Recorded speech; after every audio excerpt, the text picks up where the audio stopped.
जब करना चाहिए तब नहीं करते हैं, जब नहीं करना चाहिए वैसे पूछ पूछ के करेंगे, लेकिन जब मुझे जरूरत रहती है तो गुस्सा हो जाते हैं उस दिन।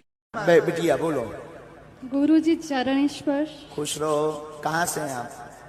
मैं सारंगपुर से हूँ और इंदौर में मायका है मेरा। हाँ। और मैं YouTube पे आपका देख रही थी दिल से, तो मैं सोच रही थी मैं छतरपुर आपसे मिलने जाऊंगी। वाह, कितने दिनों से जुड़े हैं?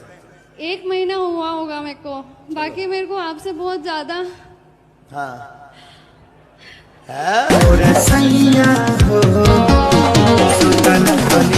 राधे राधे गुरु जी। चरण स्पर्श। गुरु जी आपको एक दुपट्टा उड़ाना है। दुपट्टा माइक पास में लो। दुपट्टा देना है दुपट्टा देना है, दे दो। और बच्चों के लिए पैन दे दो। गुरु जी एक सवाल करनी है। बोलो। माइक में नहीं बोल सकते। फिर गुरुजी मैं रहना नहीं चाहती, मेरी जेठानी बहुत लड़ती है मुझसे। उसका परिवार ज्यादा बड़ा है, उसके जमाई साथ देते हैं। आप भी लड़कियां बड़ा करो अपना परिवार। कितने बच्चे हैं आपके? मेरी लड़की की 4 है, 1 लड़का है। 4 हैं? हाँ। 4 और आने दो। 8 की फौज इकट्ठा करो, उसकी छाती पे चढ़ो। ले, तेरी संख्या ज्यादा, हम भी बढ़ाएंगे अपनी संख्या। 4 तो है ना मस्त। हाँ। 4 और आने दो।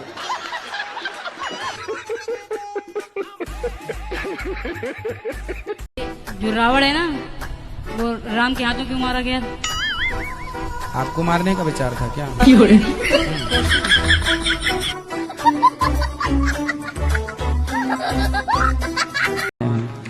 दाढ़ी मूछ भगवान की नहीं होती। भगवान हम गुरु जी इंसान हैं। ब्रह्मा जी को तो दाढ़ी मूछ थी, वो भी तो भगवान थे। नहीं, ब्रह्मा जी भगवान नहीं है। मैं बाबा टिल्लू नाम मेरा, बाबा टिल्लू, बीटेक फ्रॉम कानपुर। गुरुजी मुझे एक बात पूछनी थी आपसे। बोलो। मेरी सास मुझे टॉर्चर करती है। शादी हो गई? ये बोलती है कि तू मेरे लड़के के लायक नहीं है, मैं दूसरी शादी करूंगी। तो बोली आंखें तब फूटी थी शादी के पहले? छोरी तब अंधी थी क्या? ये बोलती हूँ ना तो मुझे मारती है। मारेगी? तुम ना बोलना, ऐसे मैं ही बोल सकता हूँ।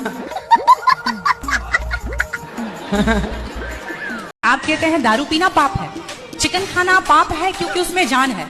दारू में ऐसी कौन सी चीज मिली होती है कि उसको पीने से पाप हो जाता? अगर आप पी के कुछ गलत कर रहे हैं तो फिर गलत है, लॉजिक है, तो फिर पाप क्यों? और अगर दारू में नशा चुकी होता है, अगर वो पाप है तो फिर तो पुड़िया खाना, सिगरेट पीना, सारी चीजें पाप में आ जाएंगी। अभी मैं समझा देता हूँ आपको। शराब का जब नशा चढ़ता है तो इंसान नहीं रह जाता। शराब आपके मस्तिष्क को, आपके सोचने विचारने की क्षमता को शून्य कर देती है। शराब को महापाप इसलिए कहा गया है, ये बुद्धि भ्रष्ट। शराब पीने वाली की बुद्धि सात्विक नहीं हो सकती।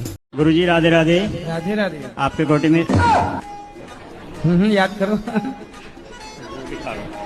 आपके कोटि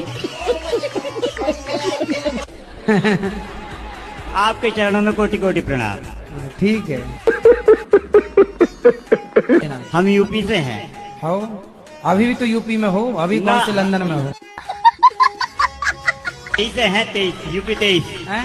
यूपी 23 यूपी 23। बाबाओं के पास महंगी कार क्यों होती है? कारण जानते हो? क्योंकि उनको कम समय में ज्यादा काम करना है। हमें दिल्ली आज कथा है तो ना तो ट्रेन की वहां टिकट प्राप्त हो सकती है जल्दी, न ट्रेन का साधन होता है। कम समय में ज्यादा दूरी तय करनी है, उसके लिए ये गाड़ी रखनी मजबूरी होती है। लोग कहते हैं गाड़ी में चल रहे हैं बाबा, वही बाबाओं के काम भी तो हैं। तुम्हारी तरफ फ्री बैठे हैं और कर रहे हैं काम, तो गाड़ियां आएंगी। तुम लोग क्या समझा? तुम्हारी तरह निठल्ले बैठे बैठे खाएंगे तो कैसे कुछ आएगा? और अभी तो रुको। बाबा लोगों को हल्के में ले रहे हो आप लोग। सही बात है ना भाई लोग। पूरी जिंदगी आपकी पत्नी, परिवार, 4 लोगों को पालने में जिंदगी गुजरती है, उसी में तुम्हारे चांद के बाल उड़ जाते हैं। तुम तो केवल मुंह चलाओ, संतों को जंगल में रहना चाहिए, संतों को कोई काम नहीं कर। नालायक, काम क्यों नहीं करें? तुम्हारी तरह निठल्ले बैठे रहें। गुटखा बेचने वाले हेलीकॉप्टर में चलें, आपको दिक्कत नहीं है। वो बड़ी बड़ी मर्सिडीज गाड़ियों में चले, उन्हें दिक्कत नहीं है। पर संत लोग, समाज को सही मार्गदर्शन देने वाला यदि मर्सिडीज में चल रहा है तो लोगों के पेट में दर्द होने लग जाता है। बात तो सही है। और संतों को कहते हो आप जंगल जाओ, जंगल जाओ। बताओ, मार्जी कर्ण की पत्नी का